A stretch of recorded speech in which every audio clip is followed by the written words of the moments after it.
un vol de 18 heures et une série de leurres. Ainsi s'est déroulée la mission pour bombarder les installations nucléaires de l'Iran, selon Dan Kane, le chef d'état-major interarmé de l'armée américaine. Alors que les yeux du monde entier étaient tournés vers l'océan Pacifique, après des rapports indiquant que des bombardiers avaient été envoyés sur le territoire insulaire américain de Guam, les bombardiers furtifs B-2, qui voyagent un peu plus vite que la vitesse du son, ont décollé de la base aérienne de Whiteman, dimanche, 1 minute après minuit.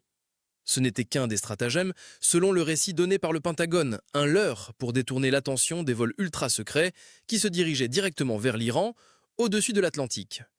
Selon la BBC, la flotte américaine, composée de 7 bombardiers B-2, chacun avec 2 membres d'équipage, est arrivée au Moyen-Orient vers 17 heures, tandis que des avions de soutien les ont rejoints pour aider à protéger les bombardiers. Vers 17 heures, des responsables américains affirment que plus de 2 douzaines de missiles de croisière Tomahawk pour des frappes terrestres ont été lancés depuis un sous-marin américain stationné dans la mer d'Arabie vers la centrale nucléaire près d'Ispar. Le bombardier principal a largué 2 armes GBU-57 sur le premier de plusieurs objectifs à Fordo, juste après 2 heures du matin en Iran. Selon les experts, les bombes Bunker Busters sont capables de pénétrer environ 18 mètres de béton ou 61 mètres de terre avant d'exploser.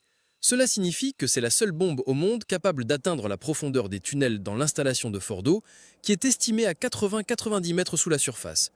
Les bombardiers restants ont largué un total de 14 missiles Tunnel Busters à Fordo et dans une deuxième installation nucléaire à Natanz, tandis qu'à la centrale nucléaire d'Ispahan, à plus de 200 km de Fordo, les missiles Tomahawk ont atteint leur cible. Tous les objectifs ont été touchés en seulement environ 25 minutes avant de quitter l'Iran à 19h30 pour retourner aux États-Unis. Au total, environ 75 armes guidées de précision et plus de 125 avions américains ont été utilisés. Tandis que le secrétaire Exes a affirmé que la mission avait assuré la destruction puissante et claire des capacités nucléaires de l'Iran. Mais le degré réel des dégâts et ses conséquences ne sont pas encore mesurés selon la BBC. Alors que l'Iran a confirmé les attaques, il a minimisé l'ampleur des dégâts et n'a pas donné de description spécifique de l'ordre des événements.